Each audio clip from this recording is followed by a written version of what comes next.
Today we are going to talk about the Minnesota's funding opportunity for poultry farms. And we have here Courtney Van Der Mey from Minnesota Department of Agriculture, and she's going to tell us everything about the grant.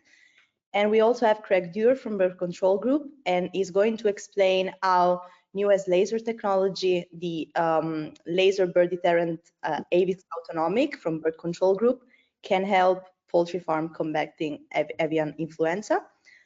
So if you have any question during the presentation, please type it into the question chat box and we will answer you at the end of the presentation if we have time. Otherwise, we will send you an email with your answer. So feel free to ask us as many questions as you have. I give the floor to Craig now, who's going to start. And please, Craig, I give the floor to you. Thank you very much, Gaia. And thank you everyone that is joining, greatly appreciated for joining today. I want to talk a little bit about the avian influenza and kind of what our lasers do to help control some of that, which is basically an added biosecurity measure, which helps reduce the chances of getting avian influenza. So wild bird threats to poultry farms, they've, been pose a serious biosecurity threat, which I think most everyone knows in the U.S. now. Spreading avian influenza through direct contact or contamination of the feed and water. It also increases the risk of disease outbreak and economic losses. The virus remains a concern during the migration seasons as waterfowl can carry it without showing symptoms. Next slide, Gaia. And this came from the USDA, but bird flu outbreaks in Minnesota over the last several years have obviously been an issue. So in 2022, I think there was 3.5 million birds impacted. By the end of the 2023 season, there was over 2 million bird losses due to AI, and then over 2 million birds by mid 2024 so far. And we're just now getting ready to experience the fall migration back to the south. In June, the virus was also detected in dairy cattle, marking a concern crossover into the livestock. Okay. And so now I'm going to turn this over to Courtney, who can talk a little bit more about the grant and what Minnesota is doing to help the local farmers there. Courtney. So. Perfect. Thanks, Craig, and thanks Bird Control Group for having me on today. Happy to give more information about our program that we have here in Minnesota. So yeah, like they said, I'm going to be talking about the Agri Protecting Livestock Grant Program. We're also calling this program Protect. The goal of this program is to help livestock producers buy and install equipment to prevent the transmission of avian influenza. So this grant has a previous round, but this round is specifically for preventing the transmission of avian influenza. All livestock types are eligible to apply, and the projects can be a variety of things, and we'll get into that a little bit later. The MDA does not endorse any specific product, but just note that there are lots of options for this grant program. We have $500,000 available, and grants will range between $500 to $10,000. And we are accepting proposals until 4 p.m. on October 31st. That October 31st date is going to come up a few times in my presentation, so I apologize if I'm a little repetitive, but our system does shut off at 4 p.m., so I want to make sure that that date is kind of ingrained. Next slide. So eligible applicants, applicants must be the principal operator of a livestock operation in Minnesota that produces and sells at least $1,000 of livestock products for sale annually. This is the USDA definition, so farmers should be somewhat familiar with this. Applicants also must be a resident of the state of Minnesota or be a business entity authorized to farm in Minnesota.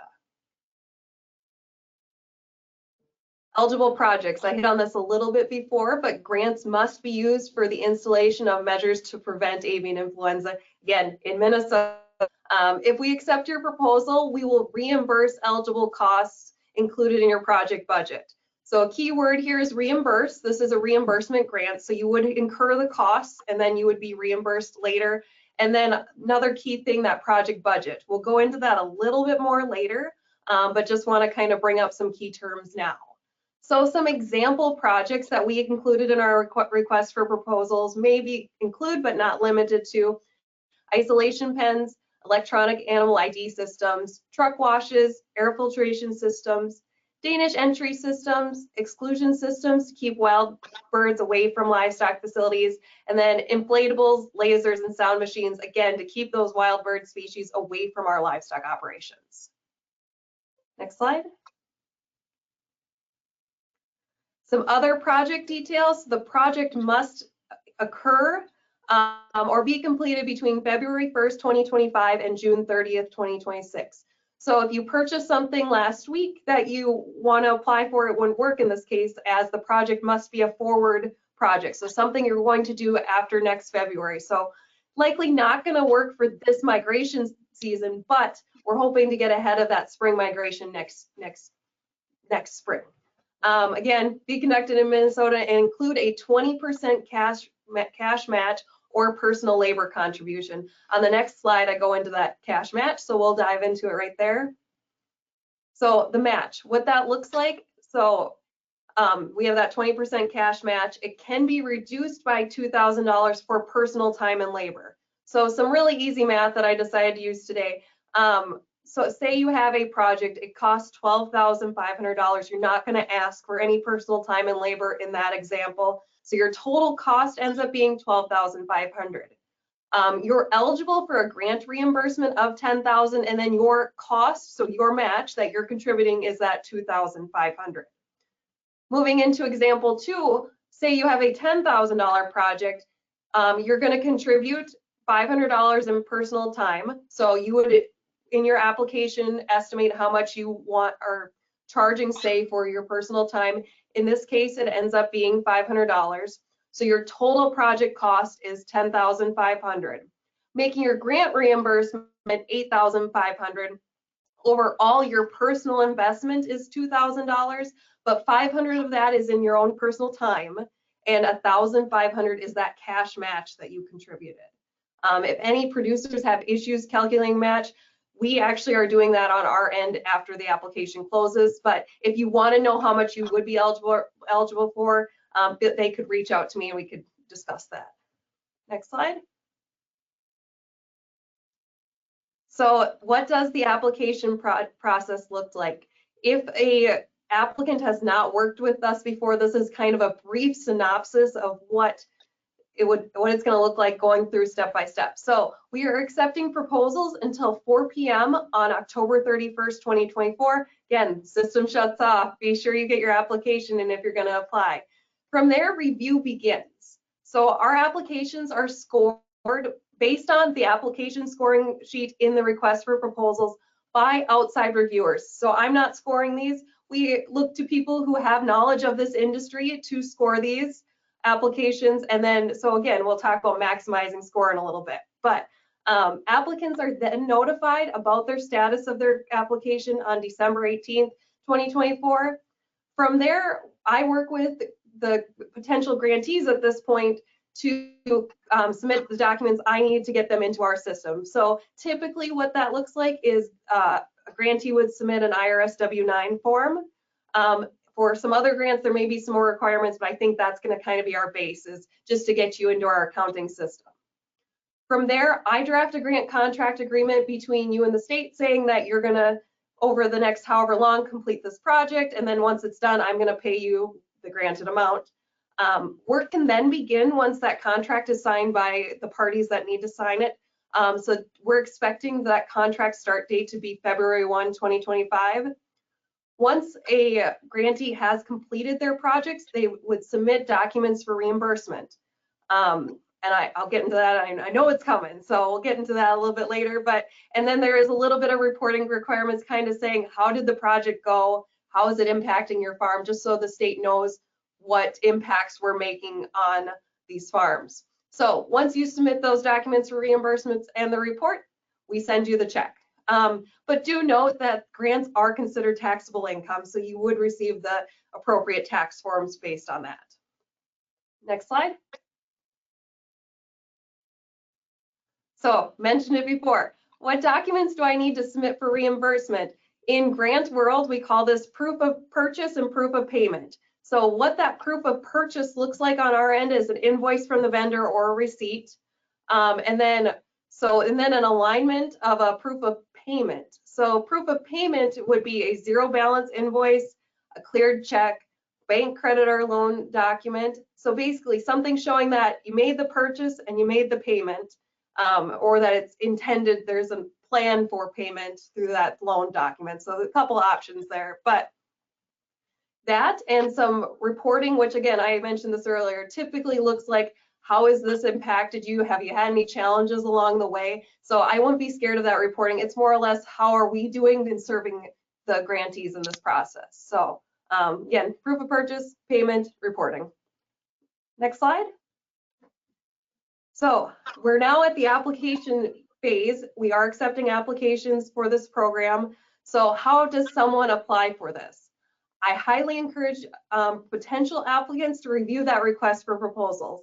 It is a moderately long doc. I want to say like 14 pages, but don't be intimidated by that length. And then look for key elements of it. Are you eligible? What is eligible? And then there's that scoring rubric in there. I want to say like page 9 or 11, something like that. But I highly encourage everyone to look at that request for proposals and make sure the project you're applying for aligns with the program. From there, you would apply using our online application system. You can get to this system through any of our web pages for a grant program. So typically on the right side of any screen, there is an apply here section. In the case of this, it says apply for a Protect grant. That will take you to our online application system. Next slide. So I mentioned that request for proposals. This is the scoring rubric for the Protect program. As you can see, it kind of reminds you, it takes you back to school a little bit of like trying to get the high score, get that A+. So try to maximize your score as you're answering the questions throughout the application. For example, project impact. What is the likelihood this project will have an impact? That score is 30. So just as you're writing your responses, keep this scoring rubric in mind. Next slide. So if you've applied with us before, you've likely seen this login screen to our application system. If you've not logged in before, I highly encourage you to create a new account. Fairly simple login process, but again, if you have tech issues, please reach out to our team. We'd be happy to get you through any of that technical stuff of actually getting into the application. We can't help you answer the questions, but we can get you at least into the system to make sure that that works for you. But again, also there's some resources, the online application guide, those are in forms and resources, again, right side of your screen. Next slide, sorry. So a little bit about the application, just so you know what you're getting into if you haven't logged on to start one yet. It is going to ask for a budget. So what are you planning to purchase? How much is it going to cost? Who do you anticipate purchasing it from? You're not solidly locked in that, but you do want to give best estimates because we are going to base your grant award potentially on this budget. So that in mind, again, there's 5 lines available for the budget. Next slide. I mentioned personal labor is eligible in this grant. This is unique for this program. So if you are requesting personal labor, you would say, yes, I am requesting it. You would estimate how many hours you intend to spend on it, what rate you're charging in a total. This is a unique process for this grant program, but if you have any questions, again, reach out. We're happy to help. Next slide. Another thing, really focusing in on that budget. Look at the application questions in the budget narrative, describe what items and why you need them, explain your plan to pay for the project and how important is the grant funding to your ability to undertake the project. You're also able to upload quotes and other sources, so keep that in mind. You have the option to do that upload in the budget narrative section. Next slide. Just some general grant writing tips. Share a draft with a friend or a community member. Sometimes having that last minute spell check means a lot of difference between funding and no funding, whether you're have good grammar or your content is coming across clearly. And also read that request for proposals. Make sure you understand how points are awarded and score your own application, how you feel it would score. Make sure your project is eligible and make sure you have good cost estimates. Important dates. So October 24th is the last day to submit questions. We do make these questions public on a Q&A on our website, so that is the importance of making sure if you have questions, take a look at it now so you're able to submit those. October 31st, the application period closes and review begins. Then again, December 18th, we hope to let everybody know the status of their application, and projects are anticipated to be able to start February 1st, 2025. I'll pass it back to Craig. Thank you, Courtney. Much appreciated. So the laser bird deterrent as a biosecurity measure and how it works. The laser is a green beam that the birds see all the time during the day and during the evening. And it's perceived as an object that swings through an area. And basically, it's an instinctive flight response for the bird that there's trouble or something coming at them. So they want to be out of the way and move on to a different area. It's effective in keeping wild birds, especially all your migratory waterfowl birds from poultry areas. It also works on your songbirds and your starlings and your pigeons as well. It reduces the risk of avian influenza transmission by deterring the birds that may carry the virus. It's a non-invasive and continuous method to protect poultry from contact with wild birds. Next slide.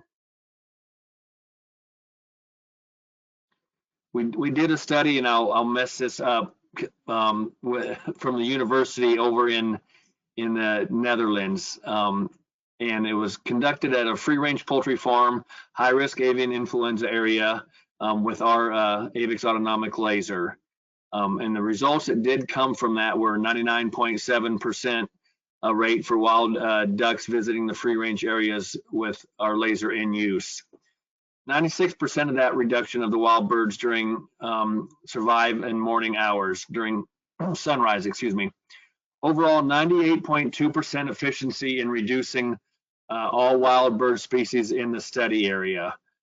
Areas without the laser showed a significant number of geese and ducks visited the surrounding pastures in that area.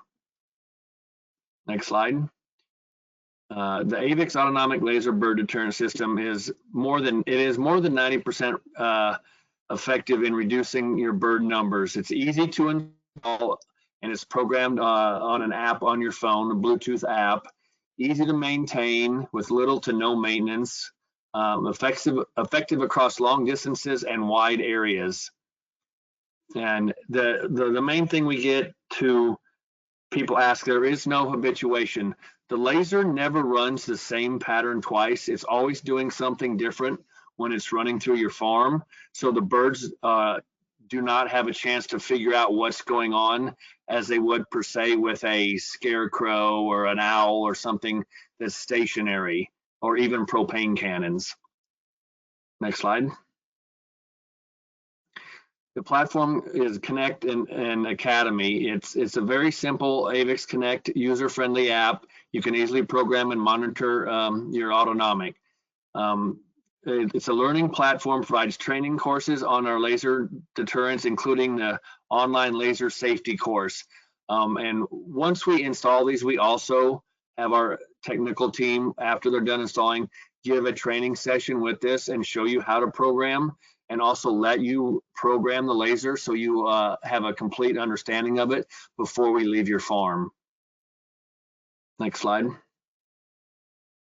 We've got over 3,000 customers with over 100 lasers on poultry farms in the Midwest. And you can check our website for more user stories. And I'm not going to go into reading them because I can't even read that fine print, Gaia. Next slide. Thank you very much, Craig. Thank you very much, Courtney. I guess the presentation has been very clear because we have no questions. It never happened. So I'm pleased. It means we covered everything we were supposed to cover. Of course, here you can see our contact details, Craig contact details, and Courtney contact details. If you want to learn more, you can reach out to them. If you have any questions that pop up later, you can reach out to us. Feel free, please. I think that this is it. We were very quick in covering everything that we were supposed to cover in a very short amount of time, which makes me very happy. I know that people are very busy during these times. So if you don't have anything extra to add, Craig or Courtney, I think I can round up the session because we have no question. Crazy. I'm good. Thank you. Sounds great. Thank you. Okay, thank you very much, and thank you everyone for joining our session. Have a great day ahead. Bye. Bye-bye.